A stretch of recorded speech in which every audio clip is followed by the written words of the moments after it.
des Sibylles. Un discours qui nous parlerait plus qu'on ne le comprendrait. N'est-ce pas ce que vise cette forme, relativement présente dans l'art contemporain, qu'est la conférence-performance? Cette manière d'articuler le savoir et le performatif, de mettre au jour la corporéité d'un énoncé théorique et de mettre en scène l'intention du langage, mène à questionner de nombreuses oppositions, comme celle tenace entre corps et esprit.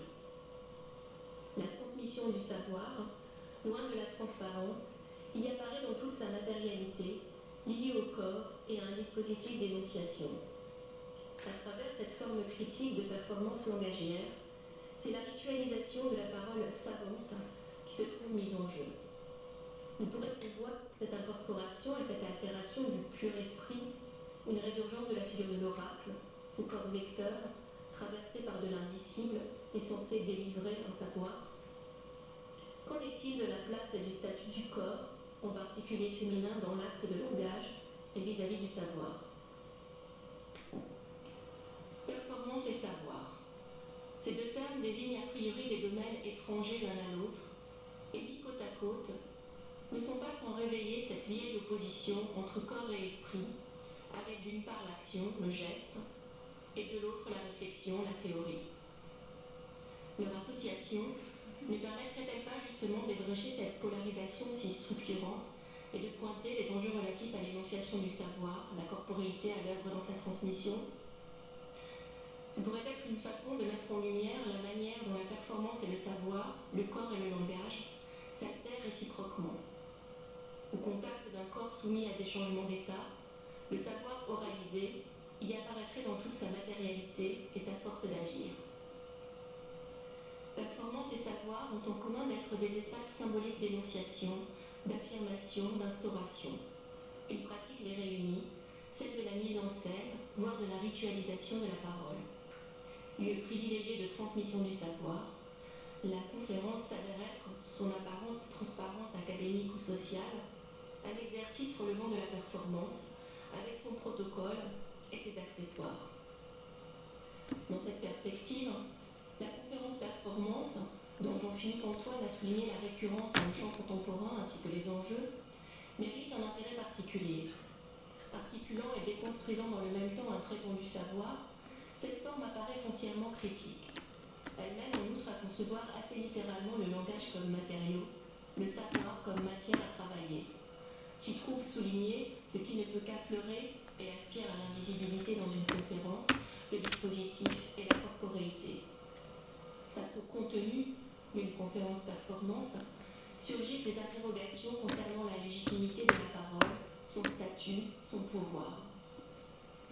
Utiliser la théorie ou le savoir comme matériau artistique renvoie à tout un champ d'expérimentation, mettant au centre le langage et ses modalités d'énonciation, mais aussi une dimension réflexive de l'art, qu'il s'agisse de dada, de fluxus, d'art and language, de certaines performances ou encore de poésie sonore.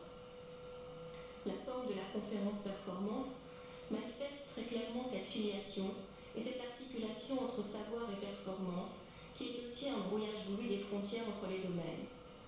Ne relevant d'aucun champ en particulier et articulant du texte, elle s'avère être un objet propice à la remise en question de certaines oppositions. Par sa singularité, cette forme hybride invite à poser autrement des questions massives. Comment le savoir se transmet-il? Sait-on ce que l'on transmet, concept, affect, idéologie? Quel savoir? Les liens entre des champs a priori distincts se tissent, obligeant à revoir certaines catégories comme art et connaissance. Spectateur d'une conférence performance, sommes-nous face à une mise en scène artistique ou impliqués dans un rituel social de transmission? Ces questions en soulèvent d'autres. Qu'est-ce que le savoir fait au corps? Qu'est-ce que le corps fait au savoir? Le savoir a-t-il un corps? Peut-il s'incorporer? Incorporer le savoir, incorporer la théorie, ne serait-ce pas en altérer l'autorité et modifier les conditions de sa réception? Et de fait, une conférence performance nous parle certainement plus qu'on ne la comprend. Rituel du savoir et rituel artistique se fondent. La ritualisation de la parole savante devient un espace critique de déplacement des identités. Révéler ainsi la ritualisation dont fait l'objet la parole mène à interroger les modalités d'énonciation du langage et du savoir. Et considérer le langage et le savoir comme matière revient à souligner leur capacité transformatrice. Forme critique de performance langagière, contre-performance verbale, la conférence performance installe confusion et doute, investit les failles, provoque des collisions. Elle procède à un démontage du savoir, du langage, relevant d'un savoir-montage tel que Georges Didier Huberman a pu le définir à propos de l'approche barbourienne de l'histoire de l'art. Dans cette perspective, performer le savoir serait donc une manière de mettre en mouvement le savoir, obligeant non seulement à une prise en compte du champ disciplinaire investi, mais encore des dimensions anthropologiques, philosophiques ou psychanalytiques présidentes à son énonciation.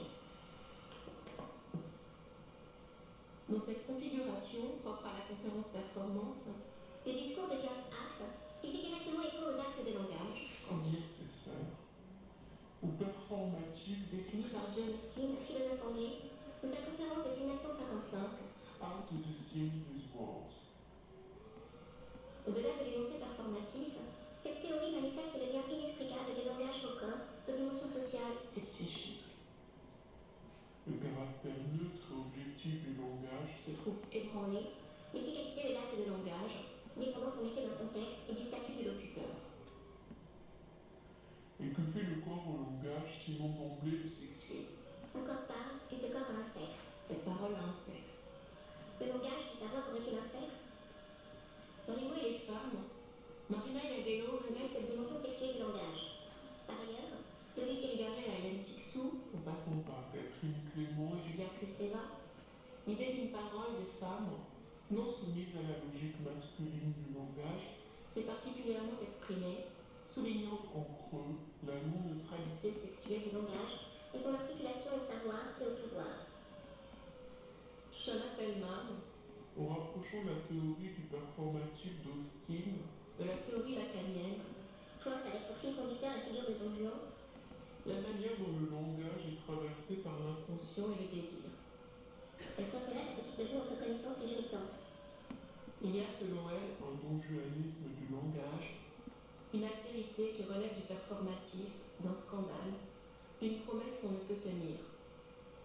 L'acte de langage s'y trouve révélé dans toute sa puissance, mais aussi dans son altérité fondamentale, du fait de son lien au désir. Pour Lacan, l'autre âge, l'au-delà de l'âge, langage, l'inconscient du langage et du quotidien, féminin. La position l'ignorance qui n'est pas ou pas toute, est aussi position exclusive du langage qui permet critique savoir même l'accès au sens, à l'existence. Cette association du phénomène au sacré est toutefois ambiguë, comme l'association de à la vérité. Derrida a montré à propos de Nietzsche combien elle fait relever ce qu'il nomme le phallogocentrisme et justifie l'exclusion la femme du langage du discours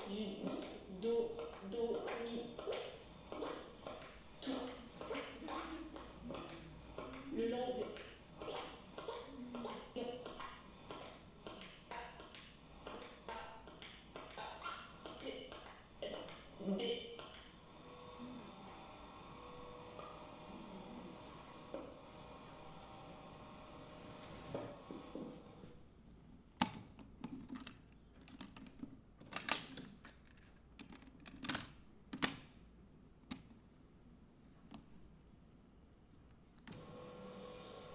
Le savoir et le langage n'ont-ils pas sans cesse à être déterritorialisés? Et la performance ne constituerait-elle pas le lieu privilégié de cette opération de déplacement? Dans le pouvoir des mots, Judith Butler souligne la possibilité des renversements dans la réalité performative des mots. Traversé, saisi, touché, blessé par le langage, le corps manifeste aussi à travers la parole la possibilité empowerment. L'incorporation des mots apparaît ainsi comme un moyen d'agir, une façon d'inscrire une altérité. Délivrer la parole du carcan du corps, du carcan du langage, du carcan des attendus d'articulation, de logique qui font de l'autorité, pour une parole subjective non soumise à la loi des assignations sexuées, les discours réducteurs, les hiérarchisations, trouver la voix des corps, cette problématique au cœur de la performance constitue également un enjeu théorique et méthodologique. En faisant l'hypothèse d'un rapport intuitif, corporel, performatif au savoir, que fait-on en critique et que produit-on? Une performance oraculaire, lieu d'une possible incorporation, d'une possible altération, d'une subjectivation, ne recèlerait-elle pas sous le mythe de la parole d'un au-delà qu'elle semble véhiculer, quelques savoirs cryptés, quelques vérités indicibles, propres à déstabiliser les plus profondes constructions du réel? Sans doute faut-il rappeler combien la performance a participé de l'affirmation d'une subjectivité féminine. Son essor, à la fin des années 60, en lien avec divers mouvements de contestation sociale, est contemporain de l'arrivée sur la scène artistique d'un nombre croissant d'artistes femmes. Dans ce contexte, le corps, et singulièrement le corps féminin, devient le lieu d'un débat et un enjeu majeur. Les pratiques performatives, moins marquées par une histoire de l'art phallocentré que la peinture ou la sculpture, sont alors comme la vidéo particulièrement investies. La performance, si elle met le corps au centre de la pratique artistique, elle constitue un acte politique, une prise de parole et une critique des représentations du corps, en particulier dans son lien avec le féminisme. Elle est porteuse d'un discours sur le corps. Il y a donc d'emblée, avec la performance féminine, un rapport au savoir et à l'histoire, une dimension critique qui s'affirme. L'expérience par le corps, qui définit la performance, ne tient pas à sa seule présence physique, car plus fondamentalement, elle met au centre la place du corps, au sens politique, et de l'artiste comme du spectateur. Cette insistance sur le corps et ses enjeux idéologiques ne va pas sans une réévaluation de la corporéité à l'œuvre dans l'art, comme de l'économie des corps sexués dans la création. Quand l'artiste se met en scène dans la performance, et a fortiori lorsqu'il s'agit d'artistes femmes, le statut du créateur est interrogé dans son lien sans doute constitutif au mythe. Figure intermédiaire, transmetteur ou catalyseur, le performeur tient une place particulière, proche du prêtre, du chaman ou encore du martyr. Le corps est censé délivrer un message, faire éprouver, transmettre des affects, impact des corps sur les corps et passage d'un corps individuel à un corps collectif. Pratique cathartique relevant du rythme, la performance affirme son lien au mythe d'une façon singulière, souvent dans le même temps iconoclaste et iconophile. La performance est ainsi inextricablement liée aux représentations du corps. Aussi, peut-on dire souvent y voir des réminiscences de figures archétypales, figures mythologiques de la métamorphose, de l'hybridité, icônes porteuses d'un message collectif. Dans ce corps vecteur, traversé par de l'indicible, dépositaire de l'inconscient à l'œuvre dans le savoir, tel qu'il apparaît de manière privilégiée dans le dispositif de la conférence performance, nous pourrait-on voir une résurgence de figures oraculaires? Ces corps de femmes conférant et performant le savoir ne réactivent-ils pas le pouvoir des antiques civils? Performer le savoir ne serait-ce pas une façon d'accueillir l'altérité, de rendre son corps, comme celui aussi de la Pythie, ouvert à l'esprit? Allier ainsi les régimes a priori opposés du savoir et de la révélation peut sembler paradoxal, voire dangereux. C'est cependant le moyen de sortir d'une définition étroite de l'un comme de l'autre, et de réexaminer les enjeux de l'énonciation du savoir. Une façon, en tout cas, de réhabiliter cette dimension d'inspiration, mise à l'écart par une philosophie voulue rationnelle, et ce, au risque d'un savoir desséché, comme le montre Marianne Massin dans La pensée vive. L'oracle, désignant tout à la fois le message et la personne délivrant ce message, comme si le corps était le message ou inversement, donne littéralement corps au savoir et manifeste une dimension inconsciente. Secoué, traversé, habité, investi d'une fonction, le corps de l'oracle est inspiré et inspirant, interprète dans le même temps d'une extériorité et d'une intériorité, dépositaire d'un savoir indicible. Savoir soufflé et savoir soufflant, n'y aurait-il pas un enjeu particulier pour les femmes dans ce passage possible d'une interprétation passive à une interprétation active? L'interprétation, l'inspiration, a priori restreinte dans une tradition du corps-objet, de la femme médium, Mais pourrait-elle devenir des outils d'affirmation en tant que sujet? Si la mise à l'écart de l'inspiration est aussi une mise à l'écart du féminin, qu'est-ce que sa mise en jeu révèle? Quel lien se tisse entre geste de délivrance du savoir et geste de délivrance du corps? La parole est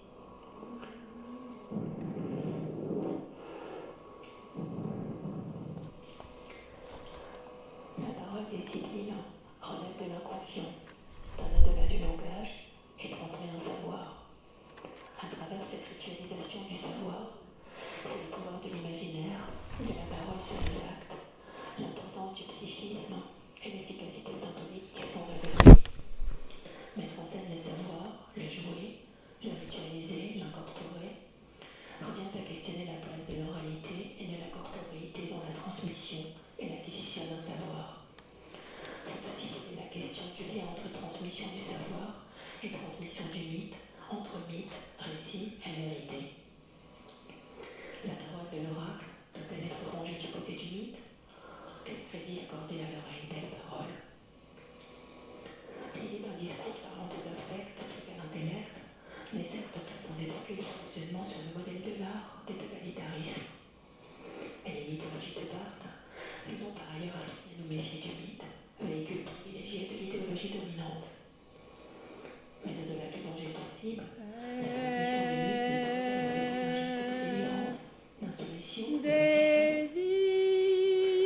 Jean-Pierre Vernant observe que les permettent ce qu'on a de femme d'exprimer ce qui est de difficilement exprimable. C'est ainsi que également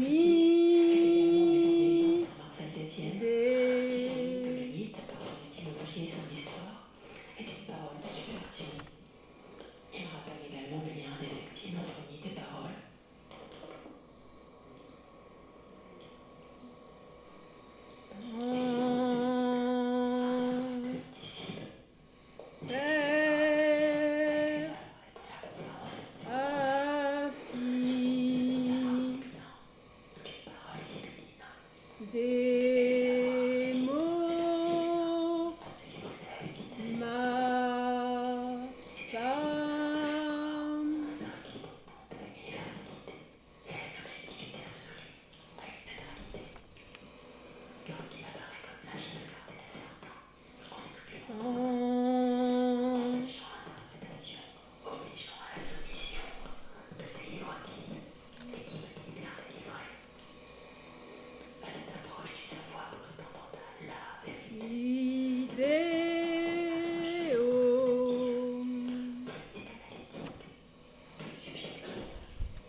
Moi, je voudrais d'abord une question toute bête, c'est comment t'es venue cette idée de faire des conférences performées? Pourquoi à l'université? Et puis ensuite, peut-être sur le rapport au savoir, justement, et à la place du corps dans le savoir qui est, comme on le disait ce matin, souvent nié ou aboli à l'université. Ça faisait pas mal de temps que je le faisais quand même, parce que j'étais un peu obligée, mais je pensais à des dispositifs. En fait, la première chose, c'était souvent, même quand je faisais une conférence classique, c'était de beaucoup mettre d'images pour qu'on essaie de regarder plutôt les images que moi, en fait, parce que du coup, j'étais sans qualité, là, en fait, à la table. Et puis je me disais, en même temps, c'est idiot, je pourrais très bien avoir un enregistrement de moi et pas être là, puisque ça sert à rien que je sois là avec mon corps, en fait. Donc ça me trottait dans la tête, mais je continuais quand même à faire ces conférences. Et par ailleurs, j'avais entamé un travail artistique qui intégrait pas la théorie comme matériau, mais il se trouve qu'en se posant ces questions dans le cadre universitaire, en menant parallèlement un travail artistique qui était plus sur la construction de la féminité, son rapport à la danse, soutenue par des institutions chorégraphiques, je me suis mise à faire bouger les choses d'un côté et de l'autre.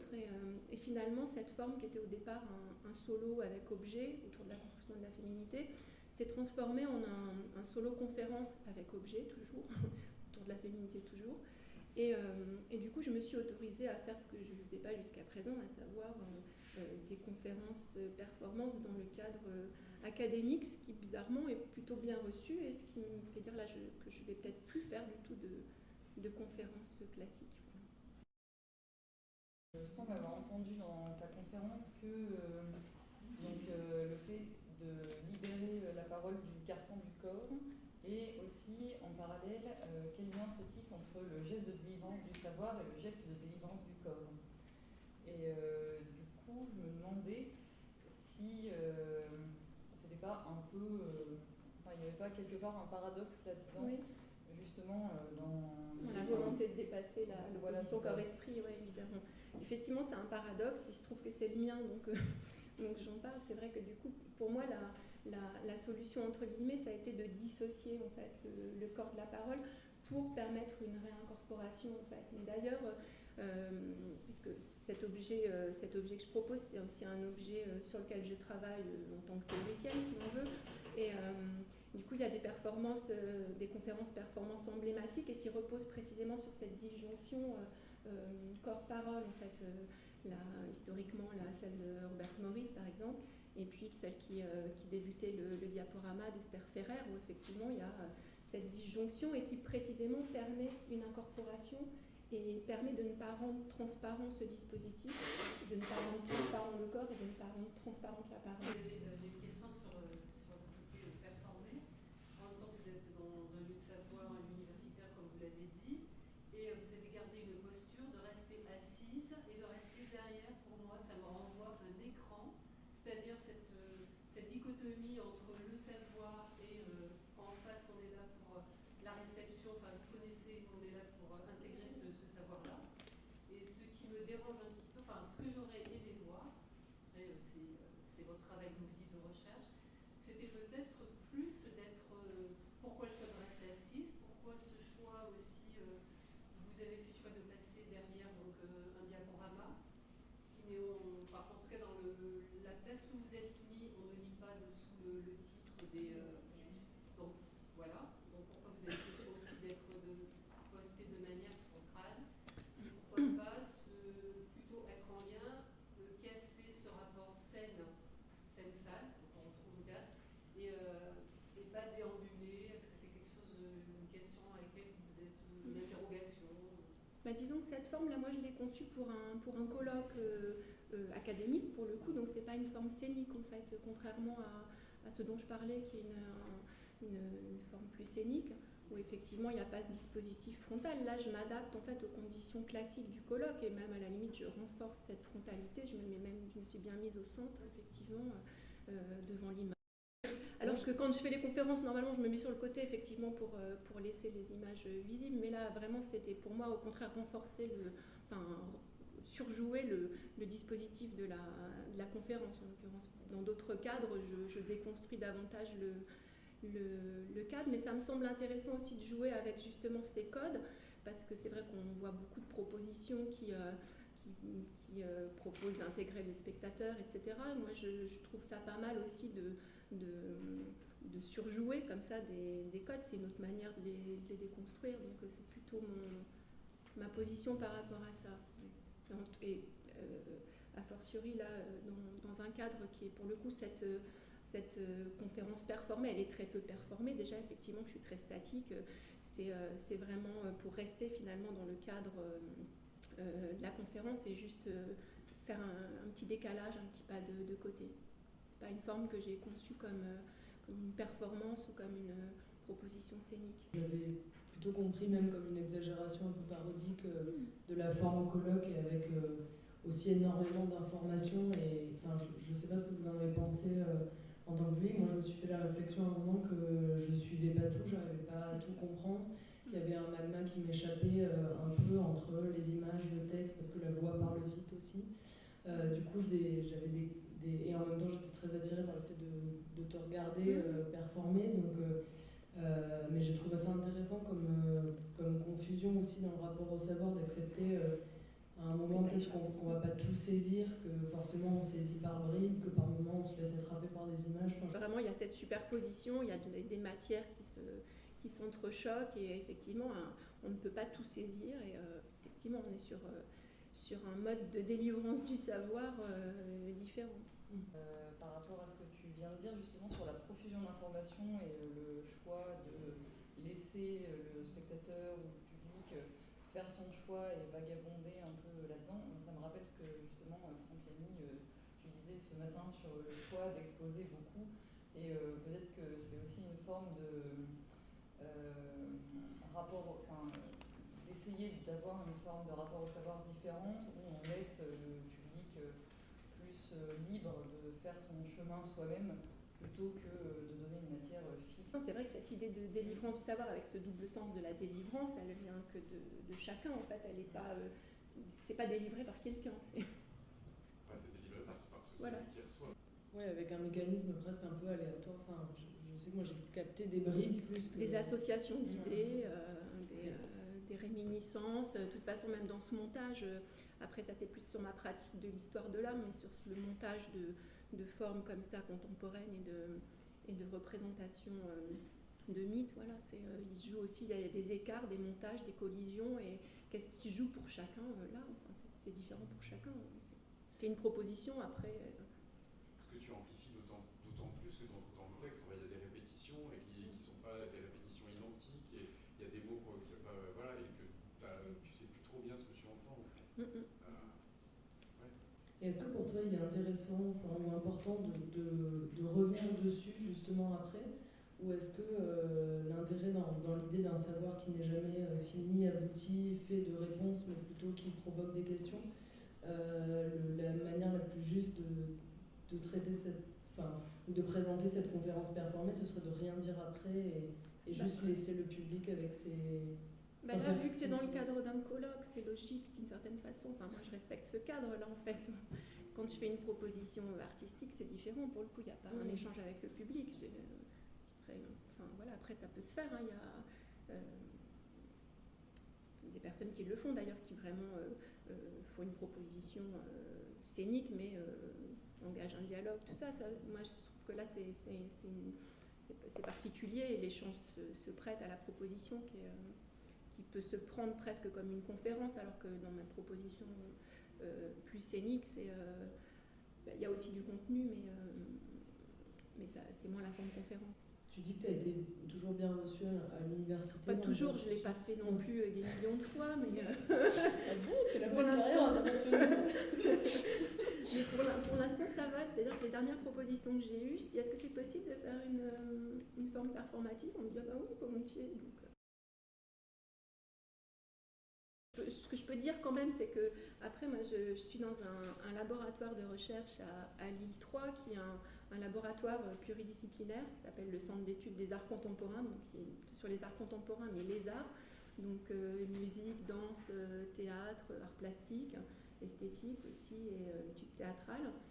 Et c'est un centre pluridisciplinaire qui a des axes de recherche collectifs, dont un qui a été mis en place depuis quelques années, qui s'appelle Recherche avec l'art, auquel je participe assidûment. Et on est plusieurs chercheurs concernés par cette question de différentes disciplines à se poser la question de comment mener une recherche universitaire dans une plus étroite collaboration avec l'art. Donc ça implique aussi éventuellement d'inventer de nouvelles formes de transmission aussi. Ça, c'est plutôt ce qui m'intéresse.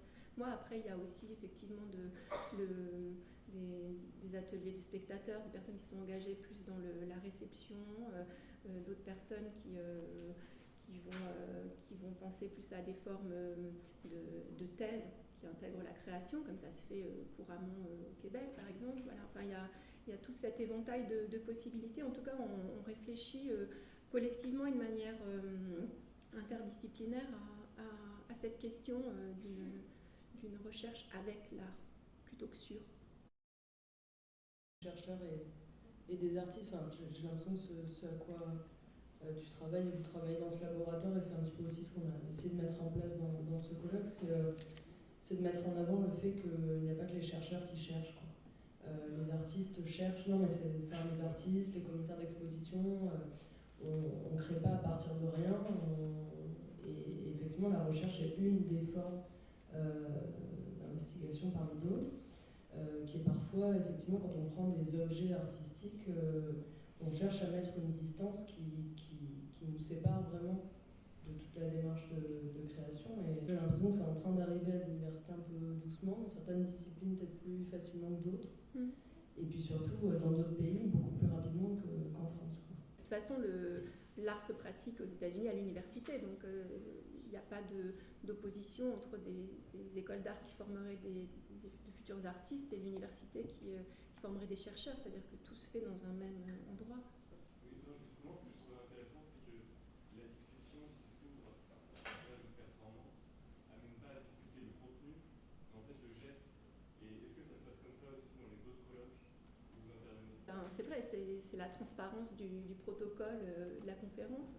Le fait que là je mets au jour et qui oblige à s'interroger sur la forme, oui, le geste.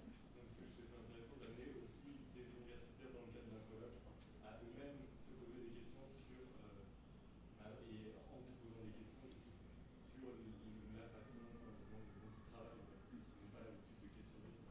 Mais après, il y a des pratiques très diverses au sein même de l'université. C'est vrai qu'on ne peut pas non plus faire une catégorie en parlant des universitaires. Tout dépend des disciplines, des objets de recherche. Après, c'est vrai qu'il y a une forme canonique, quoi, des colloques, des conférences, mais il y a des choses qui se pratiquent. Les chercheurs en danse, souvent, ponctuent leurs conférences de moments d'incorporation. Il y a des pratiques diverses, même au sein de l'université. Donc, parce que des choses qu'on soulève là dans le cadre de cette recherche avec l'art, c'est aussi comment des disciplines, pour le coup scientifiques, font d'une grande partie de leur recherche sur de l'expérimentation. Donc c'est pas quelque chose qui est étranger à la recherche, d'expérimenter, d'incorporer, d'être dans le geste en fait. Et peut-être pour rebondir, ce qui est peut-être plus étranger à la recherche, c'est de l'assumer complètement et d'en tenir compte, quoi, de cette absorption. Ce qui est plus étranger à tout, je crois, c'est un peu général comme propos. Non, mais ça serait plutôt effectivement d'assumer une position subjective. Ça, c'est finalement ce qui était dit ce matin. Je crois que c'est ça qui est finalement pas très présent, mais à beaucoup d'endroits, malheureusement. Aussi avec les universitaires, c'est plus large, je crois. C'est le problème des savoirs situés ou d'énoncer quelque chose depuis sa propre subjectivité. Ça, c'est... subjectivité, voire même intimité, c'est un peu ce dont on parlait aussi ce matin. Je me demandais juste si tu avais déjà envisagé de proposer non pas des conférences performées dans un cadre universitaire, mais justement l'autre versant de ta pratique qui serait plus artistique, mais d'essayer d'intégrer. Enfin, j'avais l'impression que tu disais que justement ils avaient à la fois tu proposais des formes à la fois plus artistiques et là plus dans le cadre de la conférence, et si tu avais déjà proposé des formes plus artistiques dans des cadres très universitaires ou eu envie de le faire. Je l'ai présenté, mais parce que là en fait mon travail artistique, je le présente là, c'était par exemple c'est plutôt dans le champ de l'art contemporain, bizarrement, même si j'ai plutôt eu le soutien d'institutions chorégraphiques, les programmateurs sont plutôt dans le champ de l'art contemporain, donc c'est plutôt Fondation Ricard, Musée de la Chasse. Et j'ai exceptionnellement l'an dernier refait ce que j'avais proposé à la Fondation Ricard à la fac de Lille, mais c'était plus à destination de mes étudiants en fait. Donc là c'était un peu particulier, disons. Oui. Alors bonjour. Je suis un peu gênée parce que je pense que je vais faire une conférence. Donc si vous voulez accélérer, ralentir, faire pause, vous me dites, tout ça est possible. J'ai soutenu une thèse en décembre sur la thématique des performances artistiques pendant les années 70, dans laquelle j'étudiais la période d'émergence du corps comme médium artistique légitime dans les avant-gardes occidentales, donc en Europe et aux États-Unis. J'ai particulièrement travaillé sur les démarches féministes. Et depuis que j'ai soutenu, je continue mes recherches plus largement autour de la question des épistémologies féministes, de l'histoire des corps, de l'histoire du corps, et puis du travail artistique, en essayant de croiser ces thématiques. Et la question qui sera aussi celle de cette présentation,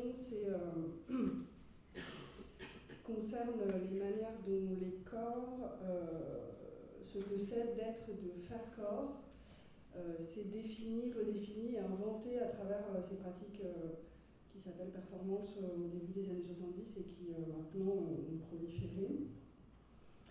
Donc il s'agit de poser des questions qui partent du féminisme de deuxième vague jusqu'à des pratiques très contemporaines aujourd'hui de post-porn ou de gender hacking. Alors aujourd'hui je parlerai des choses que je connais le mieux, c'est-à-dire les performances des années 70, mais l'idée c'est de lancer des pistes pour essayer de penser ensemble des périodes qui se sont succédées. Ce que je vais faire, c'est que je vais d'abord dire juste quelques mots très rapidement de certains des constats auxquels je suis arrivée au terme de ma thèse, parce que ça contextualise aussi comment je pense et comment je me suis mise à penser. Et puis après, je partirai là pour le coup dans quelque chose de plus expérimental pour moi, que j'ai encore jamais fait, et qui est vraiment, on parlait d'association d'idées, je pense que c'est aussi comme ça que j'ai fonctionné pour réfléchir à cette idée d'anatomie féministe de la performance. Je vais essayer de proposer des traits ou des qualités, des propriétés qui caractérisent le lien très viscéral du corps et du féminisme à travers la performance, en défendant l'idée que la performance, telle qu'elle s'est construite historiquement, est féministe, et que le corps de la performance et des performeurs et performeuses est féministe. Donc sur le travail historique que j'ai fait sur la performance, donc c'est des démarches qui, dans ce que j'ai étudié, qui apparaissent à la fin des années 50, avec d'abord le happening, et puis ensuite le nombre de mots qui existent pour désigner les artistes qui travaillent avec leur corps se multiplie, il y a body art, body works, performance art, etc. Et c'est vraiment pendant la décennie 70 qu'il y a institutionnalisation, c'est-à-dire qu'il y a visibilité et légitimation de ce médium-là. Donc une présence collective et internationale de la performance arrive à ce moment-là, et elle devient un genre à part entière. Je voulais essayer de comprendre comment ces démarches, qui pour beaucoup sont assez radicales, qui sont très incarnées et qui souvent sont militantes aussi, ont réussi à se hisser dans des zones de reconnaissance et de consécration qui sont comparables à celles du minimalisme, à celles, alors moins comparables, mais en tout cas dans les mêmes espaces que le pop art, par exemple, à l'époque. Ça se côtoie. Donc il y a toute une partie de mon travail qui porte sur la légitimation et sur la reconnaissance, en essayant de voir comment les performeurs arrivent dans les musées, dans les galeries, et dans quelles proportions par rapport aux autres courants artistiques. Et l'une des hypothèses qui a fait que j'ai commencé à travailler là-dessus, et en particulier sur cette présence collective, c'était celle qu'il y avait beaucoup de femmes en performance, et qu'il y avait plus de femmes en performance qu'il n'y en avait dans les courants qui sont contemporains à la performance. Donc plus grande visibilité des artistes femmes, plus nombreuses, je ne savais pas bien comment ça se traduirait dans les résultats, donc j'ai décidé de mesurer la présence et l'engagement des femmes pour essayer d'appréhender la présence collective des artistes. Et c'était une hypothèse qui était importante pour moi parce que si ça se confirmait, on pourrait du coup dire que la performance était un genre genré, et singulièrement féminin. Enfin, tous les genres sont genrés, mais celui-là, avec un équilibre homme-femme assez singulier en histoire de l'art. Donc j'ai fait des calculs, j'ai enquêté sur des revues, des catalogues d'exposition, j'ai compté des choses, et j'ai effectivement constaté que la proportion de femmes, donc j'ai pu confirmer mon hypothèse, donc ça j'étais assez contente, que la proportion de femmes parmi les artistes qui sont visibles ponctuellement, qui ont un degré de reconnaissance moyen, donc c'est-à-dire pas hyper visible, mais un degré de reconnaissance moyen, dans cette population-là, dans les années 70, en performance, il y a une quantité très importante de femmes, plus importante que dans les tendances autres. Donc c'est vraiment dans un groupe que j'ai appelé celui des intermédiaires, c'est-à-dire avant des stades de visibilité plus internationale, avant la représentation dans une galerie, etc. Mais dans des espaces où la visibilité est plus ponctuelle, mais quand même avec une petite régularité, il y a une proportion étonnante de femmes. Donc par exemple dans les documenta, qui sont des expositions internationales avec un fort degré de reconnaissance symbolique, mais pas de traduction sur le plan du marché du tout, c'est très symbolique comme indicateur de reconnaissance. Il y a une section de l'exposition en 72 qui s'appelle Performance et on trouve 20% de femmes, alors qu'elles sont autour de 5% dans les autres sections. Donc il y a une vraie différence qui est significative et que j'ai pu constater à plusieurs endroits. Les noms qui apparaissent, entre autres, donc dans les indicateurs sur lesquels j'ai travaillé, ça va être Eleanor Hampton, Jodie Chicago, John Jonas, Yoko Ono, Ivan Reiner, Anna Wilkie, Trisha Brown, Lynn Hershman, Shigeko Kubota, Susan Lacey, Gina Pan, Carly Schneemann, Rachel Rosenthal, Martha Rosler, entre autres. L'idée, c'est que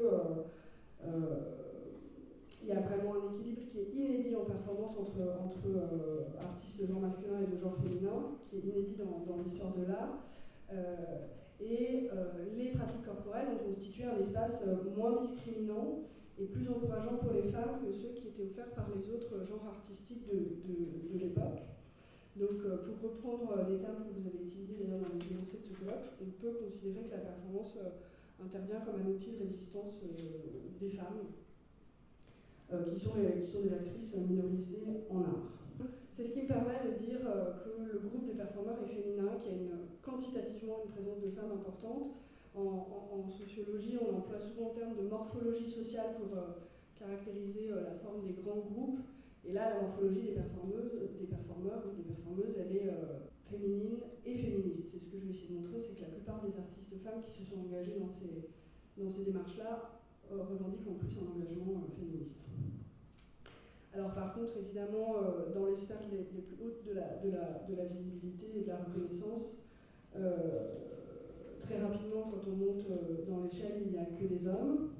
Les artistes qui dominent dans les classements, par exemple marchands sur lesquels j'ai travaillé, sont Vito Acconci, Bruce Nauman, Chris Burden, pour n'en citer que quelques-uns.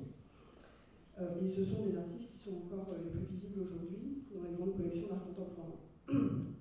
Donc, même si la morphologie collective des performeurs est féminine, il y a certaines de ces parties masculines qui sont hypertrophiées.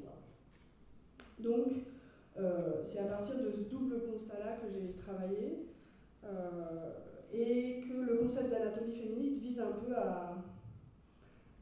c'est un concept un peu militant qui vise à insister sur l'aspect féminin et féministe de la performance qui est historique et donc à proposer l'hypothèse et l'idée que l'anatomie collective de la performance est féministe et a été historiquement construite par cette présence inédite des femmes dans les avant-gardes. Il s'agit, pour juste reformuler, puis après il y aura beaucoup d'images, vous verrez. Non seulement les performeuses représentent une part importante des travailleurs qui font la performance, mais aussi les féminismes ont organiquement influencé ce que le genre de la performance est devenu. Et ça, c'est vraiment l'idée. Et donc, vous verrez que là, je vais présenter un corpus, et le corpus sur lequel j'ai travaillé de manière plus générale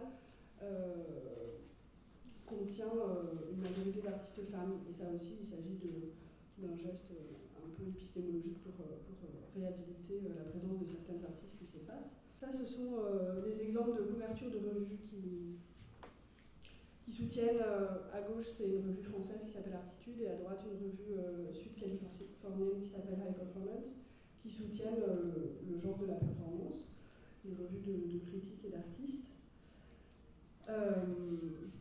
Les questions que je vais poser à travers les images que je montrerai, les artistes que je citerai, et puis aussi, il y aura quelques citations théoriques, donc j'espère que ça ne va pas trop retomber là aussi dans la conférence. Je réfléchis entre artistes, théoriciens et puis critiques et images. les questions seront qu'est-ce qu'un corps féministe, comment définir la corporalité d'un point de vue féministe, quelles propriétés, quelles qualités caractérisent un corps qui a vocation à réfléchir et à retourner les rapports sociaux de sexe, quelles parties sont visibles d'un corps féministe, quels sont ses traits de personnalité, quelle est sa texture, quelles sont les modalités de sa présence. Donc des questions qui sont très larges, mais que vraiment j'interroge à partir de la performance, c'est-à-dire avec des corps qui se mettent en scène, à partir de corps qui sont pris dans un dispositif de mise en scène et d'auto-représentation, qui travaillent dans l'art et qui travaillent en même temps dans l'action. La performance, telle que je l'envisage ici, peut être considérée comme une forme d'autoportrait en acte. Donc il s'agit de questionner en quoi ces autoportraits en acte sont féministes, ou en quoi le féminisme a informé cette pratique artistique. Donc dans le premier slide de présentation, vous aviez la constellation un peu des termes que j'aborderai, qui sont les qualités ou les propriétés que je rattache un peu au corps féministe. C'est une liste de pistes qui sont autant de questions, et en fait l'idée, ce que je m'étais dit aussi avant de venir quand on en avait parlé un peu avec Pauline, c'était que je savais que ça serait un événement qui serait principalement dont les intervenants seraient principalement des professionnels et des artistes, et donc l'idée c'était aussi de lancer des pistes de réflexion à des gens qui font de la performance pour savoir si pour voir effectivement s'il y a des codes qu'on peut retrouver aujourd'hui à partir de ce que j'ai étudié des performances des années 70 et la pertinence de ces performances aujourd'hui. Deux autres revues, Avalanche qui est une revue new-yorkaise et Art Press qui est une revue française, et là c'est le premier numéro d'Avalanche à gauche qui est une revue consacrée au body art qui paraît en 70, et Art Press, ça c'est le numéro qui est consacré aux performances qui est plus tardif, il me semble 77 ou 79. Donc une des premières qualités que je souhaitais mettre en avant, c'était le passage entre personnel et politique, qui, à mon sens, est absolument fondamental pour essayer de comprendre les corps des performeuses des années 70, mais entre autres, et pas seulement, je crois. Ça, ce sont des images de vidéos que j'ai vues dans un centre d'archives d'artistes et de militantes qui travaillent au Women's Building, qui est un centre d'art féministe de Los Angeles qui a été créé dans les années 70.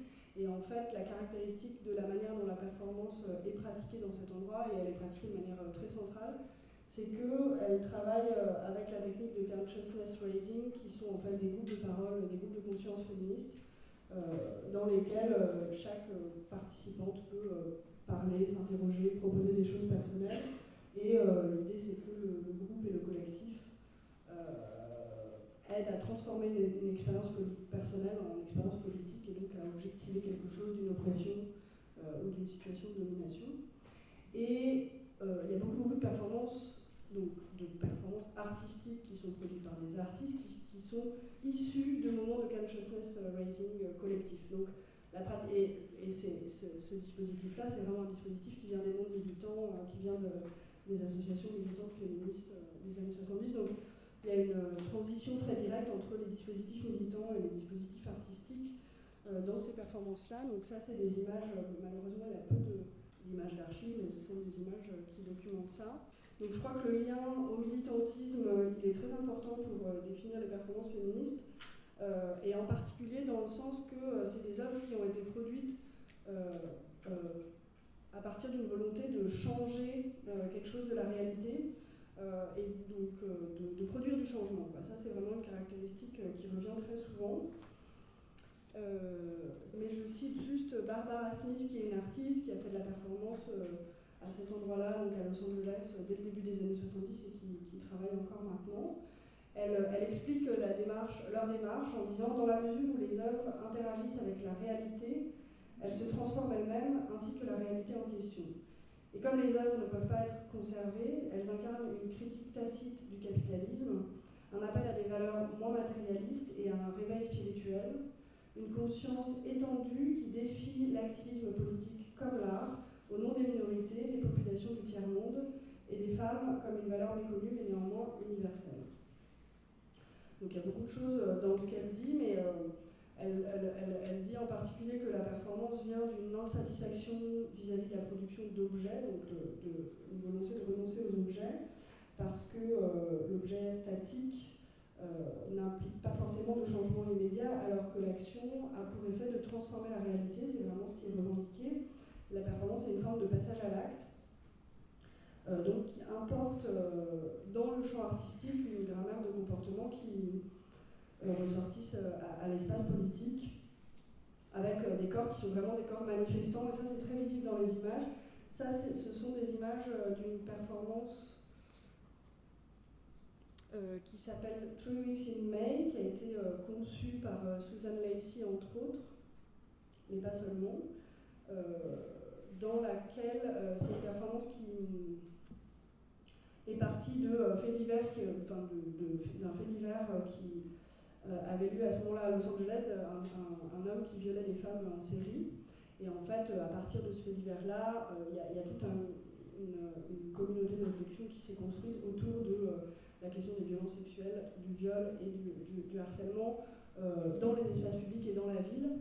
Et donc, Susan Lacey et d'autres artistes ont travaillé en collaboration avec des médias, avec les archives de la police de la ville, avec des journalistes, avec des communautés évidemment citoyennes et militantes, des associations de femmes, donc pour produire une sorte de grand événement qui a duré 3 semaines. Et il y avait en particulier des cartes de la ville qui étaient posées devant la mairie de Los Angeles, et elles avaient donc travaillé avec les archives de la police de la ville. Tous les jours, elles récoltaient le nombre de viols qui avaient eu lieu le jour même et l'endroit où ces viols avaient eu lieu, et chaque jour, elles tamponnaient avec un tampon qui écrivait rape en rouge, qu'on voit là, l'endroit de la carte où la violence avait eu lieu. Une autre performance que je citerai pas que je pourrais pas décrire dans le détail, mais où pour moi c'est très frappant, donc c'est les mêmes artistes, cette présence du corps manifestant. Vraiment visuellement, il y a quelque chose d'une mobilisation du corps.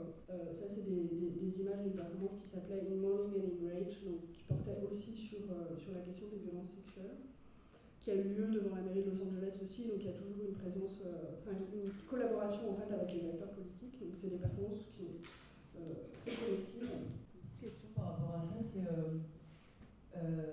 comment tu distingues toi la performance du militantisme théâtralisé? Enfin, j'ai l'impression que c'est vraiment des formes qui se situent à la frontière, parce que c'est aussi un moment où justement le militantisme va se théâtraliser. Enfin, en France, je pense par exemple les actions du phare ou des gasolines, c'est-à-dire que j'ai l'impression que c'est des formes de militance qui cherchent à interpeller le regard, donc nécessairement imposer à l'autre comme public. Du coup, est-ce que c'est complètement interpénétré? Est-ce que pour toi il y a une distinction forte entre un acte militant et une performance, même si enfin voilà, comment tu distingues complètement les deux? C'est une question compliquée. Dans les moyens d'action employés par ces artistes, c'est vraiment l'école du militantisme et c'est revendiqué comme ça.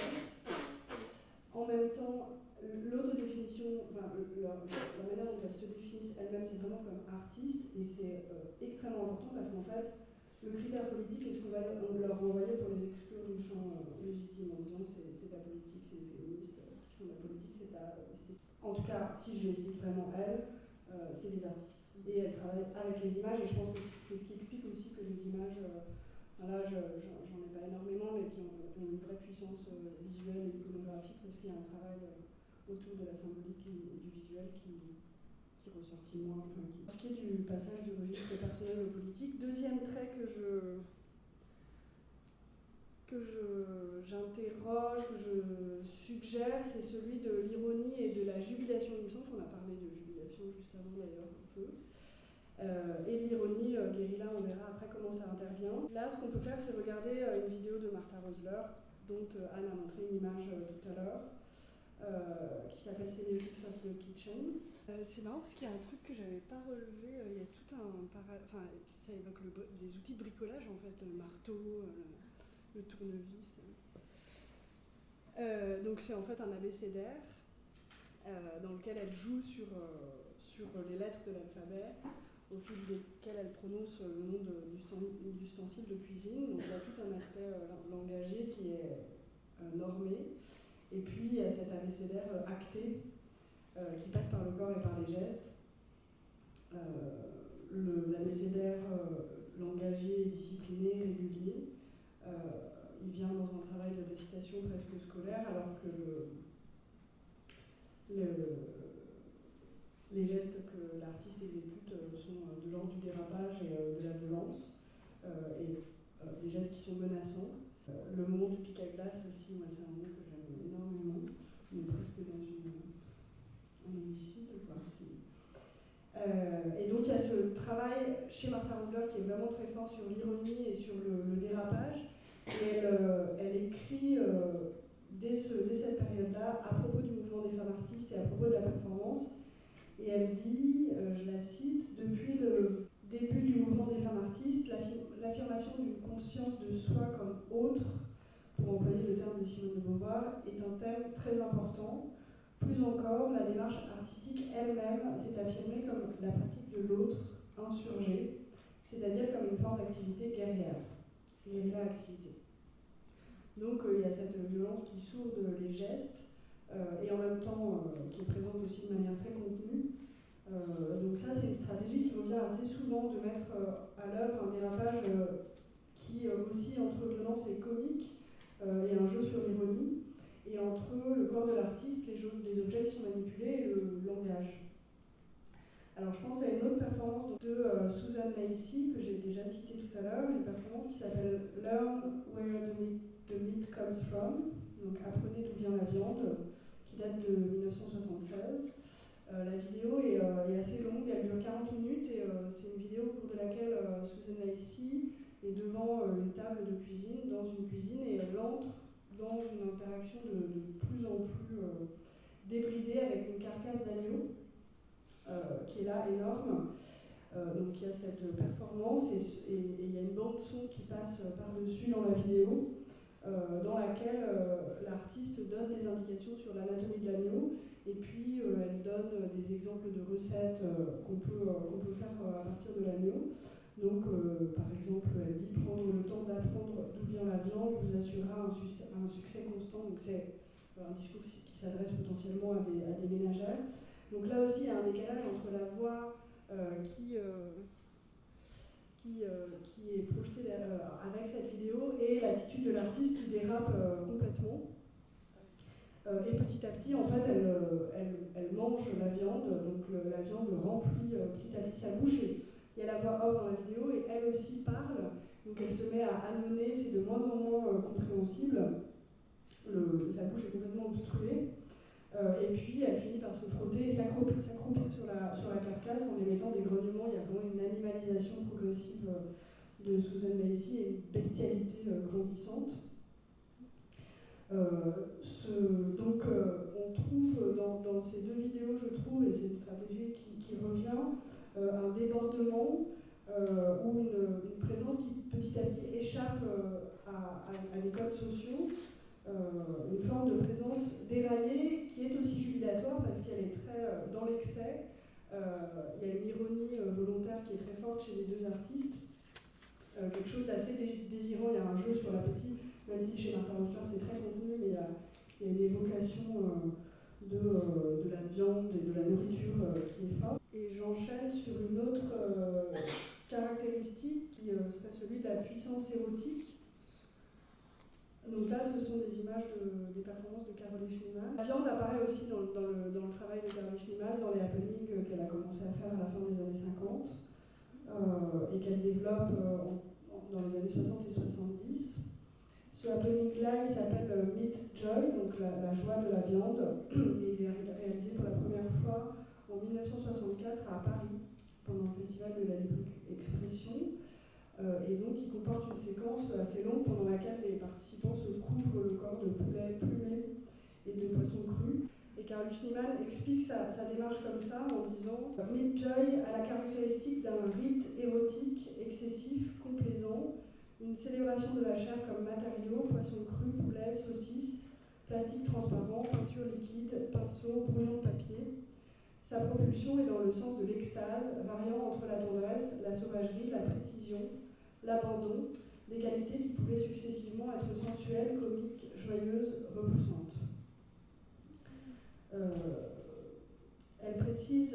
par ailleurs que la présence de la viande dans ces performances, c'est une métaphore pour une condition humaine à la fois brute et désirante. L'utilisation des matériaux organiques, c'est vraiment l'idée de concrétiser l'échange de fluides sensuels et de mettre en scène une anatomie charnelle de pulsions provoquées et libérées. C'est très vrai dans cette performance et c'est vrai par ailleurs, je pense, de manière transversale, une mobilisation de l'érotisme au sens plein, dont il faut qualifier l'anatomie féministe dès cette période-là.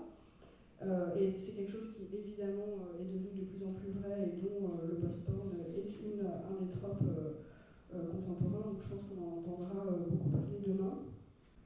À propos d'érotisme, quelqu'un qui théorise une pensée féministe de l'érotisme à cette période-là, c'est Audre Lorde, sur laquelle je me fonde aussi beaucoup pour cette esquisse anatomique. Donc je la cite à propos de l'érotisme en disant « L'érotisme agit pour moi de plusieurs façons, et la première, c'est de me donner la force, cette force issue du vrai partage d'un objectif quelconque, avec une autre personne. La joie partagée, qu'elle soit physique, émotionnelle, psychique ou intellectuelle, construit entre les partenaires un pont, sorte de base permettant de comprendre une grande partie de ce qu'elles ne partagent pas et d'alléger la menace de leur différence. » Donc cette idée qui est formulée ici par Audre Lorde de mise en partage des plaisirs, des désirs, mais aussi des peurs de la différence, c'est là aussi un processus qui est très propre à la performance. Parce que les œuvres corporelles, dans ce qu'en disent les artistes que j'ai étudiés, supposent une réception et une interprétation sensible et physique. On trouve souvent l'idée que la réception est incarnée, d'une proposition incarnée, et le mot qui revient très souvent, c'est celui d'empathie, pour parler de cette vertu de la performance qui fait qu'on devient corps dans ce type d'œuvre-là, et qu'on reçoit par les sens. Et que l'œuvre active un transfert de sensations physiques entre artistes et spectateurs. Ça, ce sont des images de la Messe pour un corps de Michel Journiac, qui a été réalisée en 1969 dans la galerie Daniel Tampon à Paris, au cours de laquelle l'artiste a mis en scène un office religieux et donné son sang cuisiné en boudin à manger aux spectateurs. La documentation de cette performance, qui est publiée dans la revue Artitude, qui est la revue française d'art corporel, j'en ai parlé tout à l'heure, montre l'artiste allongé avec l'avant-bras garrotté et piqué d'une seringue, à l'aide de laquelle un bras anonyme effectue un prélèvement sanguin, et puis la recette de préparation de boudin avec du sang humain. Donc il y a évidemment un jeu très conscient chez Michel Journiac et très explicite sur la transsubstantiation, transformation du pain et du vin en corps christique dans la messe, à travers la formule de « ceci est mon corps ». Sauf qu'ici, Journiac littéralise le processus parce qu'il s'agit vraiment de son corps. Et Journiac définit lui-même cette action comme une communion au sang humain. Donc il y a l'idée d'un transfert organique et concret et réel. L'artiste se donne comme aliment et les spectateurs ingèrent, digèrent et incorporent son sang. Il y a donc vraiment corps commun. La matière des corps des spectateurs est transformée par celle de l'artiste, par la matière du corps de Michel Journiac. Donc cette idée de l'empathie, c'est une notion qui revient pour qualifier ce dispositif de mise en partage, de rencontre et de contact entre deux corps qui a lieu en performance dans ce corps à corps. Et j'enchaîne sur une autre qualité qui est la vulnérabilité, que je soutiendrai à partir d'images de Gina Pan, qui est une artiste qui travaille en France au même moment que Michel Journiac et qui en est assez proche, et qui pour moi met vraiment à l'œuvre la notion de vulnérabilité, qui est une notion pour moi absolument fondamentale pour comprendre l'anatomie féministe, décrire l'anatomie féministe. C'est peut-être important de souligner que Journiac est séminariste et que c'est pas juste un acte de pas du tout, non. Non, il connaît très très bien, il a été religieux. C'est plutôt de démétaphorisation, défaire le processus de métaphorisation. c'est précisément, je pense, l'enjeu de la démarche de Journiac ici, et puis dans la mobilisation du corps, il y a vraiment la volonté de couper avec le registre du symbolique complètement et de proposer quelque chose qui soit non médiatisé, qui soit brut et qui soit immédiat et de l'ordre du réel. Donc je ne sais pas si ça répond à la question, mais en tout cas, il y a vraiment cette idée de ne plus passer par le registre du langage et du symbolique pour accéder au réel sans médiation à travers le corps. Donc évidemment, comme disait Anne, Michel Journiac a été séminariste par la suite dans sa vie, et c'est comme ça qu'il a continué à travailler. Non, c'est avant. Oui. Il a quitté le séminaire pour devenir artiste. Il y a une transmission très forte dans son... Enfin, il y a une connaissance évidemment très forte des textes et de la liturgie, et puis il y a un jeu qui est vraiment beaucoup plus complexe que celui de la simple provocation. Et la question de la vulnérabilité, pour moi, poursuit, enfin, peut se suivre dans le travail de Gina Pan, et même si leurs deux approches sont très différentes, il y a une proximité entre Michel Journiac et Gina Pan qui, je pense, peut être interrogée à partir de la question de la vulnérabilité. Dans les images qui ont été produites par Gina Pan pendant ses performances et autour de ses performances, elle travaille avec une photographe, Françoise Masson, donc il y a énormément de photographies qui ont été produites, des images des performances de Gina Pan, des actions. Et il arrive très très souvent que dans ces images, on voit une coupure ou une blessure. Donc il y a très souvent du sang qui perle à la surface de la peau. Là, on voit une lame de rasoir qui incise doucement dans la peau. Donc là aussi, ce sont des images de la revue Artitude, d'un numéro sur le travail de Gina Pan, qui est titré Agression biologique de Gina Pan. Des images qui sont aussi publiées dans Artitude sur différentes actions, et une image de l'action qui s'appelle Action Sentimentale, dont les images circulent aussi beaucoup, dans laquelle l'artiste a planté des épines de rose dans son avant-bras, entre autres parties de la performance. Il y a toujours un protocole très précis dans les performances de Gina Pan, et il y a toujours un jeu sur la mise en scène qui est très précis aussi, et sur la photographie. C'est-à-dire que les actions sont scénarisées et il y a une photographe qui travaille à les enregistrer et à les mettre en scène. Donc il y a un vrai rapport à la représentation dans le travail de Gina Pan, et à la représentation de ce corps qui s'ouvre, ou de cette enveloppe corporelle qui s'entrouvre. Et elle a écrit beaucoup de textes, entre autres dans la revue Artitude, mais dans d'autres. Un de ses textes qui est assez connu, c'est cette lettre à une inconnue, dans lequel elle écrit, entre autres, j'ai mis en exergue une petite partie du texte, dans lequel elle dit « Si j'ouvre mon corps afin que vous puissiez regarder votre sang, c'est pour l'amour de vous, l'autre. » Donc il y a un jeu entre votre sang et mon corps. C'est le sang de l'autre que Gina Pan fait jaillir à partir de son propre corps. Donc c'est là-dessus qu'elle joue à travers la blessure, qui crée un jour dans lequel l'autre peut se regarder et se reconnaître. En fait, il y a vraiment cette idée que le spectateur va pouvoir se voir lui-même comme s'il avait toujours déjà été là dans le corps de Gina Pan. Donc ça, c'est vraiment le processus, le dispositif sur lequel elle construit son travail. Et il y a l'idée que l'autre, l'altérité et l'altération, donc la transformation, font partie de la matière corporelle. Donc il y a une forme de partage et de collectivité de la matière corporelle individuelle qui est assez importante. Et j'ai juste, pour cette idée de vulnérabilité, je me suis appuyée sur ce qu'en dit Judith Butler. C'est une notion sur laquelle Judith Butler, philosophe féministe, a beaucoup travaillé, entre autres notions. Et elle écrit à propos de la vulnérabilité: la violence n'est pas seulement une punition qui nous est infligée, ni seulement une revanche à prendre sur ce que nous avons souffert, elle délimite une vulnérabilité physique dont nous ne pouvons nous échapper et que nous ne pouvons résoudre au nom du sujet, mais qui peut apporter une manière de comprendre le fait que nous ne sommes pas liés précisément, ni séparés précisément, mais dans nos peaux, offerts, dans les mains de chacun, à la merci de chacun. C'est une situation que nous ne choisissons pas, elle forme un horizon de choix et c'est cela qui fonde notre responsabilité. Dans cette perspective, nous n'en sommes pas responsables, mais c'est cela dont nous sommes cependant responsables. Donc, ça peut paraître peut-être un peu compliqué, je ne sais pas, mais il y a l'idée que le corps n'est pas quelque chose de clos ou d'isolé, et qu'il est incomplet, par définition, et surtout à la merci de l'autre et de sa peau. Ce que je trouve une idée assez intéressante. Et elle insiste sur la notion de responsabilité, que je trouve aussi assez intéressante, c'est-à-dire que l'enveloppe corporelle et les sensations sont prises dans une forme de responsabilité commune,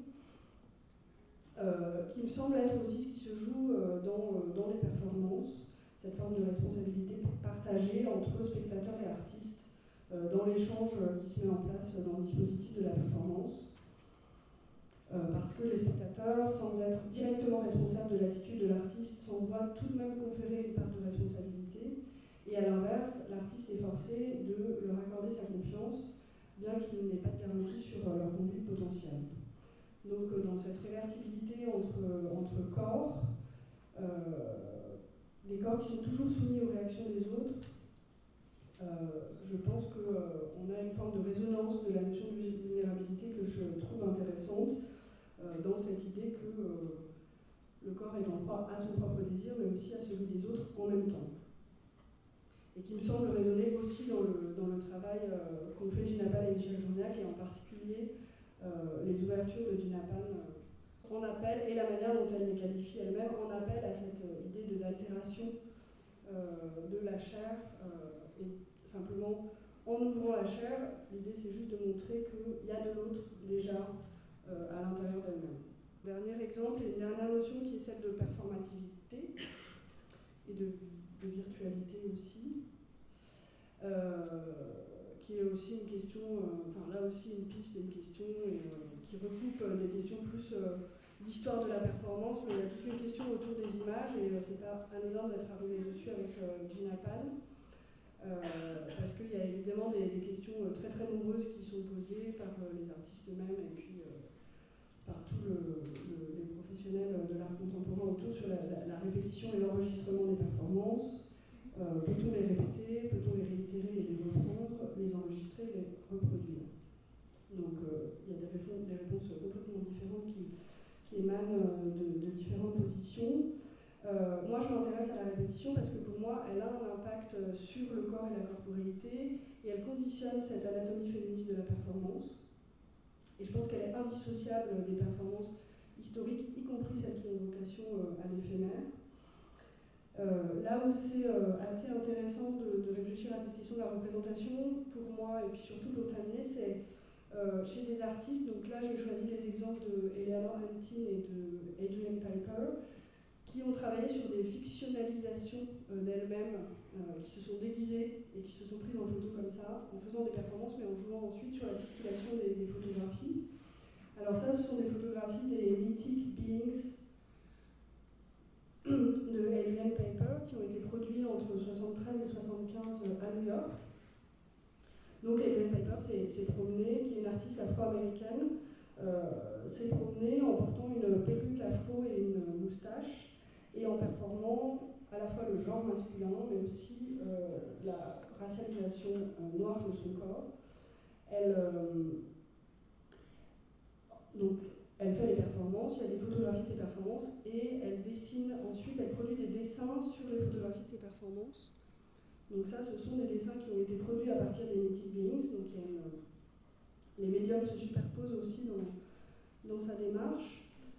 Une autre démarche que je cite, et on verra les parallèles qu'on peut faire entre les deux, c'est donc celle de Eleanor Hunting, qui est aussi une artiste performeuse de la côte ouest, qui travaille à Los Angeles à cette période-là aussi, et qui a produit un projet dans lequel en fait elle a produit 4 personnages: la ballerine, le roi, l'infirmière et la star de cinéma racisée, dont on a 4 images ici. En fait, il y a très peu de photographies qui ont été reproduites dans les périodiques artistiques, dans la documentation d'époque. C'est des photographies qui, à mon avis, ont circulé de manière beaucoup plus informelle. Et ces figures représentent pour elle des archétypes: ultra-féminité, virilité et pouvoir, personnages racisés ou figures maternantes. Et ce qu'elle faisait, c'est qu'elle se présentait régulièrement dans des événements artistiques ou quotidiens déguisés.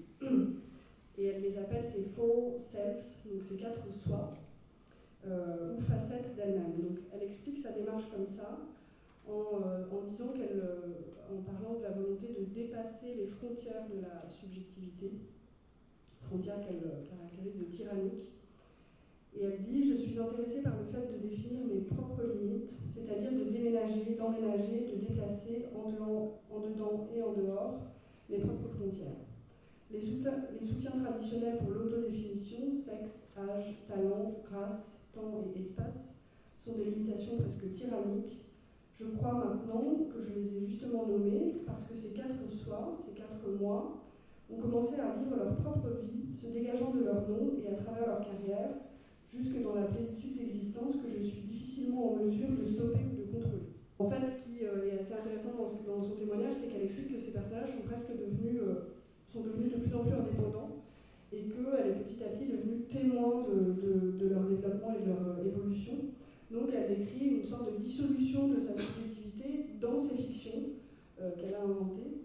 Et elle souligne pour ça le rôle qu'a joué la documentation en disant que la photographie de sa performance est devenue inséparable du personnage. Ça, c'est une image de la ballerine qui est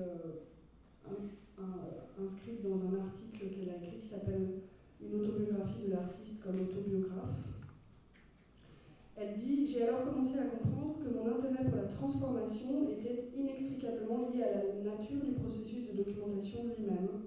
Je suis principalement connue par oui-dire, car pour les autres, il est difficile de séparer mon moi de son compte-rendu public. » C'est vrai aussi des photographies des Mythic Venus d'Adrian Piper. La photographie prend de l'autonomie, elle est recouverte par des dessins, par des bulles dans le cas d'Adrian Piper, mais il y a une puissance de projection de la documentation et des possibilités d'identification qui portent une transformation autobiographique et qui autorise une transformation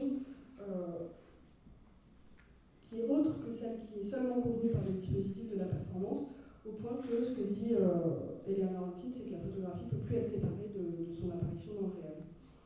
Donc cette idée de temps projectif et de projection m'intéresse aussi, parce qu'elle est caractéristique du support documentaire, et parce que je pense qu'elle imprime complètement cette anatomie féministe qui contient en fait différentes temporalités, y compris une projection et un temps potentiel.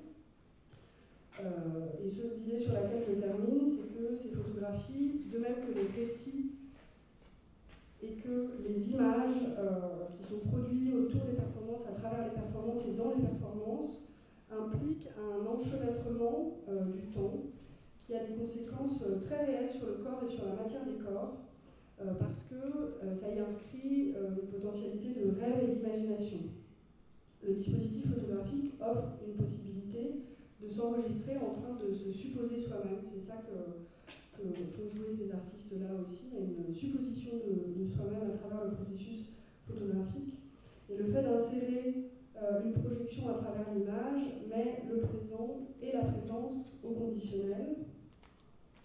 Le corps est potentialisé. Et la technique vient pour insérer de la fiction dans la matière du corps.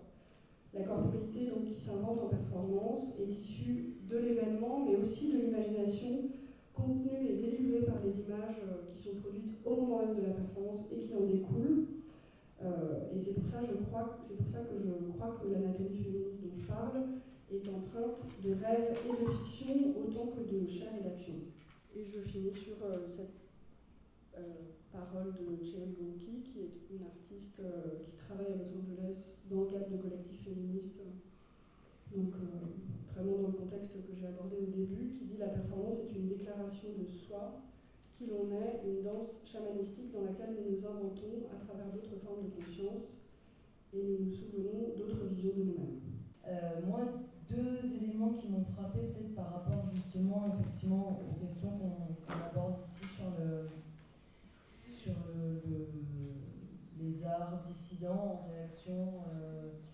C'est comment la dénomination, et ça on me semble un peu parlé ce matin, comment la dénomination politique permet de disqualifier une œuvre d'art, c'est-à-dire tu fais de la politique, tu fais pas de l'art, et du coup finalement qui fait autorité, qui a une parole d'autorité, je pense, dans l'art. Et il me semble que ça rejoint une des préoccupations préoccupations qu'on avait déjà abordées ce matin. Et un autre élément, c'est peut-être la dimension imaginaire, le fait de solliciter la fiction dans la production de savoir, qui me semble arriver de plus en plus dans des... autant chez Donna Haraway par exemple que chez ou Béatrice Preciado, qui va vraiment mettre en scène un jeu et une dimension aussi du fait de se révéler soi-même d'une certaine manière. Voilà, qu'est-ce que tu penses de ça? Je pense peut-être moins des questions, des réflexions. Sur le politique, c'est un peu ce dont on a parlé au début. Hein. Ouais. C'était plus par rapport à, par exemple, j'y pensais par rapport à ce que tu disais sur l'exposition, Franck, comment tout d'un coup on dit oh, bah, c'est de l'art homo et du coup c'est autre chose. Enfin, là c'était plus sur la légitimation ou pas. Enfin, tu vois, qui légitime à un moment l'art? Et est-ce que la performance en fait a souffert peut-être du fait que justement l'histoire de l'art elle est globalement plutôt faite par des hommes, plutôt faite par des blancs, plutôt faite par... Et en plus que c'est un truc qui se situe entre l'art, le théâtre, enfin plusieurs choses, dans une transdisciplinarité qui peut-être empêche un peu enfin un truc hors catégorie qui empêcherait du coup de le considérer comme de l'art à part entière. Mais moi, il me semble que la question, elle se formule pas tout à fait comme ça. C'est qu'à l'époque, au fond, si on revient au fondement même des performances historiques, il y a une volonté de sortir du marché. Il y a la volonté de sortir de l'institution de... faut mettre ça... Et après, on voit bien comment la performance aujourd'hui est rattrapée complètement par le marché et par les institutions. Il devient un genre en soi. Mais dans les années 60-70, au fond, c'est la question art, pas art, militant, pas militant, elle ne se pose pas parce que de toute façon, par essence, ce geste, il est hors circuit. Donc voilà, il invente ses propres manières et ses propres circuits de diffusion et ses propres manières de légitimation et de visibilité. Après, il se fait rattraper par le marché très très rapidement. Hein. Alors et pour certains artistes, beaucoup plus rapidement que pour d'autres. Oui, c'est là qu'il y a des des sphères où il veut se faire rattraper. Et le rapport aux images, par exemple, chez Gina Pan est complètement différent que chez Esther Ferrer ou chez pour rester chez Journiac, par exemple. Chez Journiac, il n'y a pas de production d'images constat, mais il y a des images constat qui circulent sans son autorisation, au fond, alors que chez Gina Pan, il y a la volonté, au contraire, de rassembler tout ça dans des objets et que la documentation qui circule n'est clairement pas des œuvres. Donc c'est du document qui ne vaut rien. Alors que les objets finis avec des images extrêmement bien encadrées, c'est une volonté de Gina Pan et dès les années 70, au fond, sortir de trouver une solution à comment le marché a récupéré ces formes irrécupérables. Enfin, je sais pas, Si, complètement. Et puis, effectivement, il y a une volonté de se décaler des institutions traditionnelles qui est à peu près commune quand même à une majorité des performeurs. Mais on trouve des stratégies quand même très différentes suivant les performeurs, entre des gens qui ne gardent vraiment aucune trace et qui sont absolument pas, enfin qui ne pensent pas. Les artistes avec qui j'ai parlé à Los Angeles, qui sont les artistes que j'ai cités entre autres, elles sont plusieurs à m'avoir dit, mais on ne pensait même pas que ça pouvait intéresser les gens. On était dans quelque chose vraiment d'une réflexion collective, de produire un événement, mais on n'aurait pas pu penser qu'on nous demanderait de montrer un jour des traces de ça. Et en fait, il y a eu ensuite, il y a plusieurs périodes. Quoi. Dans les années 80-90, là, il y a un retour de documents où on a demandé à tous ces artistes d'aller déterrer leurs archives pour se mettre à les exposer et tout ça. Et ce que je trouve intéressant, et c'est peut-être, enfin que tu le redises, mais peut-être que ça rebondit sur ta deuxième question, c'est qu'il y a aussi tout un travail à faire sur, en tout cas, auquel elles appellent elles-mêmes, sur la transmission orale. Les témoignages, qu'est-ce qu'on peut faire à partir des témoignages oraux qui entourent les spectateurs, qui peuvent être les témoignages qui entourent les œuvres, qui peuvent être les témoignages des spectateurs, des artistes, des commissaires, des galeristes, des critiques, des gens qui passaient à ce moment-là. Et donc ça complexifie de manière assez intéressante, moi je trouve, à la fois l'histoire des œuvres, parce qu'il y a plein de récits autres, afférents, qui peuvent venir transformer les œuvres après l'action d'une manière contemporaine, Et puis ça pose des questions aussi au travail des historiens, parce que ça demande un renouvellement des méthodes, enfin ça demande de vraiment pratiquer l'entretien et de se laisser d'être perméable au discours de l'artiste, beaucoup plus que par exemple face à la documentation, ce qu'on fait dans une analyse iconographique ou de texte. Enfin, donc je ne sais plus exactement ce qu'était la deuxième question, mais Non, c'était plus sur le rapport de la fiction, tu vois, ouais, c'est ça. fiction mise en place. Donc effectivement, ouais, je pense que le récit à la première personne, le jeu, et même dans l'affirmation d'un intime, d'une subjectivité et tout ça, engage des nouvelles formes de recherche qui sont peut-être permises par ça, comme le corps est arrivé de plein fouet avec la performance, le corps sanguinolent, le fluide, enfin, relégué jusque-là. Ouais, la fiction et la subjectivité, et aussi les erreurs, parce que là, moi, ce qui m'intéresse beaucoup en ce moment, c'est cette question de la transmission orale et de l'oralité de la performance. Et en fait, ce qui est fascinant dans les récits d'artistes et de commentateurs, de gens qui parlent des performances, c'est que en fait, il y a une place très très grande qui est donnée aux rectifications, aux erreurs. C'était à tel endroit, non, c'était à tel endroit. Donc, les erreurs en fait et la correction et les hésitations font partie de l'objet d'étude. Et donc, non seulement il y a de la fiction, parce que clairement l'entretien est un moyen de réinventer des choses qui ne se sont pas passées ou de les réécrire de la manière dont on voudrait qu'elles se soient passées. Il y a une sollicitation de la position subjective de la personne, de l'historien, et en plus, moi je trouve ça vraiment très très intéressant, cette place que ça donne à des divagations. Et ça, c'est pour moi aussi une des conséquences de la performance sur l'histoire de l'art. Moi, j'ai pas vraiment une question, mais ça m'a fait penser à un spectacle que j'ai vu l'année dernière à la Biennale de l'art contemporain à Lyon, à la Biennale de la danse justement, où en fait il y a un spectacle qui a été monté qui s'appelait Magical, qui en fait reprenait les 4 performances. Donc je sais pas si tu l'as vu. Non, mais j'ai rencontré Anne Juron et Anne Larson. D'accord. Et justement, donc c'était un spectacle qui montait bout à bout et reprenait 4 performances. Alors il y avait celle de Caroline Schneemann, il y avait celle de Yoko Ono, celle de Martha Rosler aussi, et je ne sais plus la 4e. Enfin, 4 performances des années 70 et qui les prenait qui les réadaptait sous l'angle de la prestidigitation.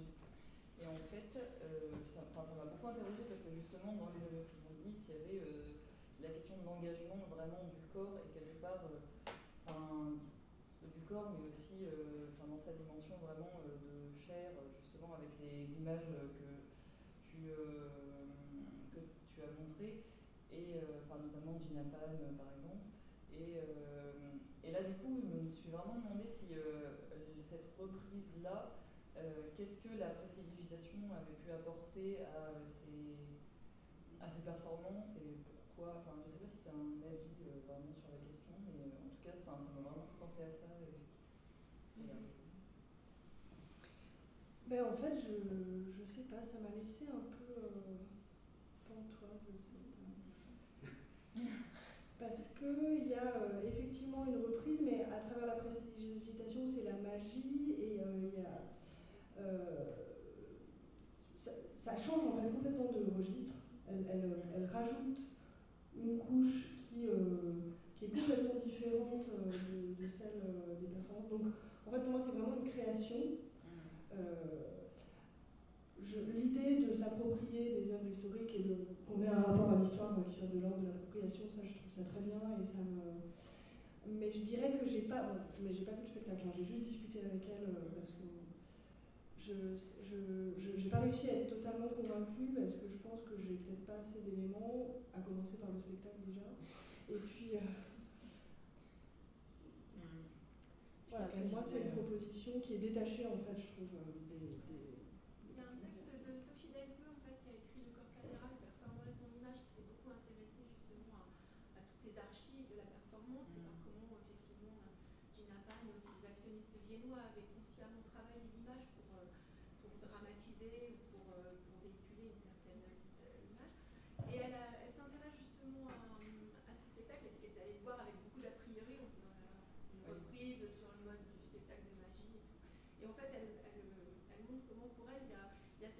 dimension critique qui a réactivé justement parce qu'il a ce côté complètement factice qui est assumé dans la manière de rejouer ces performances emblématiques, et que finalement c'est un moyen pour elle plus juste de parler de ses performances, par exemple ce que fait Marina Abramovic. Ce texte, il est dans... C'est les actes d'un colloque qui s'était tenu à Nancy, qui s'intitulait À la lisière des arts plastiques et de la danse, attitude performative, c'était le titre, si je ne me souviens pas. Donc il y a un texte de Sophie Delfou là-dessus. Mais c'est vrai aussi que cette sursollicitation du faux, c'est quelque chose qui a plein de sens par rapport à l'histoire des performances et des images, parce qu'il y a toute une partie mythique et fantasmatique. Je crois que vous m'avez mis une question. Oui. À propos, tu as montré des photos de plaies d'incision.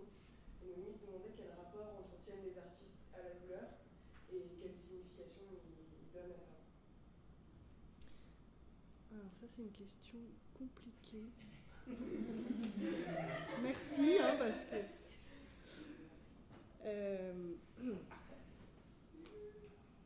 Alors le rapport, je vais parler de Gina Pan parce que c'est des images de Gina Pan. Ce qu'elle dit elle, c'est ce que j'en ai dit, c'est-à-dire que la douleur importe beaucoup moins que l'ouverture. Donc la blessure est vraiment un dispositif pour ouvrir, et que l'ouverture fait advenir un rapport à l'autre. Et elle dit aussi que dans ses performances, le temps de l'incision et de la blessure, finalement, c'était 3-4 minutes sur des performances qui duraient 40 minutes, donc c'est pas du tout quelque chose qui est important quantitativement dans la durée de la performance, mais ce qui est assez intéressant, c'est que là aussi, c'est quelque chose qui a donné lieu à beaucoup de fascination et de fantasmes. Et donc, par exemple, dans le discours de François Pluchart, qui est un des critiques qui a le plus écrit à ce moment-là sur le travail de Gina Pan et Michel Journiac, il y a une vraie fascination pour cette douleur et pour la mise en scène de la souffrance. Donc finalement, moi ce que je trouve intéressant, c'est que on le voit, la douleur apparaît plus comme un sujet de fascination et de fantasme pour les critiques, et de manière beaucoup plus importante que dans le discours et dans les œuvres des artistes eux-mêmes. En tout cas, dans le cas de Gina Pan, il y a vraiment des articles et des interviews où elle dit mais c'est quelques minutes sur une performance qui en dure quasiment 50, et il n'y a pas d'automutilation. Ça, c'est aussi très important. Elle dit c'est pas du tout un travail d'automutilation, et la souffrance en soi ne m'intéresse pas. Et d'ailleurs, elle dit aussi qu'elle a peur du sang et que c'est pas du tout le sang pour l'aspect spectaculaire et un peu pour la violence. En fait, c'est pas du tout sa démarche. C'est pas l'idée de violence, je crois. Si je restitue bien ce qu'elle écrit là-dessus, mais c'est un sujet qui est vraiment, à mon sens, fondamental parce que il donne lieu à beaucoup de fantasmes, je crois. Quand bien même les artistes disent autre chose. Donc finalement, la douleur fonctionne en tant qu'elle est vue et elle est presque imaginée, et alors que les artistes la suggèrent en essayant de montrer quelque chose qui est plus de l'ordre de l'altération et de la transformation que de la souffrance. Est-ce que justement, si comme ça la douleur, le fait de se couper n'est pas vu comme quelque chose de très douloureux, parce que en fait c'est peut-être vu comme quelque chose de douloureux parce que la personne se le fait à soi-même. Enfin, je veux dire, si je me coupe avec une feuille de papier, personne ne va crier dans la salle, oh mon Dieu, une coupure, on sait très bien que ça peut ne pas faire très mal. Mais est-ce que c'est pas parce que ça renvoie à tout un imaginaire psychiatrique, pathologique, de la mutilation, de se faire mal, que c'est analysé comme quelque chose de particulièrement effrayant, c'est quelque chose qui reste alors que c'est quelques minutes sur une performance de 50? C'est sûr que c'est des démarches qui fonctionnent beaucoup par évocation et par association d'idées. Ça peut évidemment évoquer des univers d'aliénation, des univers de violence, c'est sûr. Mais moi, je m'intéresse quand même vraiment à ce que les artistes ont dit et les critiques autour.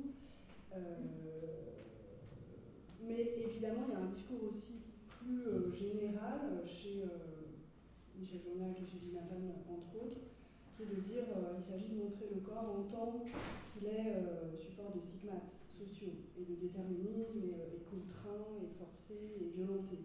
Donc ça, c'est présent dans le discours. C'est évidemment un des types d'énoncés qui entourent les œuvres, mais pour ce qui est vraiment de la souffrance, les artistes ont tempéré plus que ce qu'on a bien voulu entendre. Enfin, après, il ne faut pas oublier non plus les actionnistes viennois et Oui. ceux qui sont Non, mais véritablement ça, du côté de la mutilation, etc. Voilà, mais dont ils se différencient complètement. Oui, non, mais ils sont pas dans le même. Ouais. Mais c'est peut-être pour ça qu'il y a aussi association.